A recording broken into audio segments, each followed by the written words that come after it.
सत्य भिडू, सत्यासाठी निर्भीड आवाज. घरातून निघताना आई मी येतो असं सांगून बाहेर पडलेला 26 वर्षीय तरुण पुन्हा कधीच घरी परतला नाही. काही तासांच्या शोधानंतर त्याचा मृतदेह थेट रेल्वे रुळा शेजारी कंबर तलाव परिसरात आढळल्यानं संपूर्ण सोलापूर हादरलंय. नेमकं काय घडलंय पाहूयात या विशेष रिपोर्टमध्ये.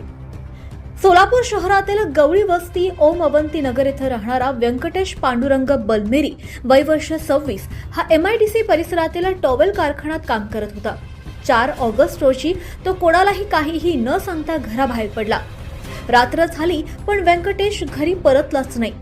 त्यामुळे आई वडील आणि मित्रांनी त्याचा शोध सुरू केला. रेल्वे स्टेशन, बस स्थानक आणि अनेक ठिकाणी शोध घेतल्यानंतर अखेर विजापूर रोडवरील कंबर तळावाजवळील रेल्वे रुळा शेजारी त्याची दुचाकी आणि मोबाईल सापडला. याच दरम्यान 5 ऑगस्टच्या रात्री सुमारे 10 वाजता त्याचा मृतदेह आढळून आला.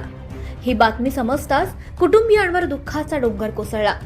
माहितीनुसार घरातून बाहेर पडण्यापूर्वी व्यंकटेशनं आईशी आणि एका मित्राशी फोनवर संवाद साधला होता. मित्राशी बोलताना त्याचा आवाज भावनिक झाल्याची माहितीही समोर आली. मात्र त्याच्या मृत्यूमागील नेमकं कारण अद्याप स्पष्ट झालेलं नाही. कुटुंबियांनी काही आर्थिक व्यवहारांमुळे त्याला धमक्या मिळाल्याचा संशय व्यक्त केला असून या प्रकरणाची सखोल चौकशी करून सत्य बाहेर आणण्याची मागणी केली आहे. पोलीस या संपूर्ण प्रकरणाचा तपास करत आहेत. मृत्यूमागील खरं कारण तपासानंतरच स्पष्ट होणार आहे. या प्रकरणात पुढे कोणती माहिती समोर येते याकडे सर्वांचं लक्ष लागलंय. ब्युरो रिपोर्ट, सत्य भिडू, सोलापूर.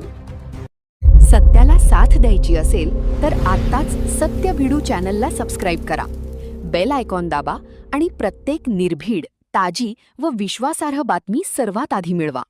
सत्य भिडू, सत्यासाठी निर्भीड आवाज.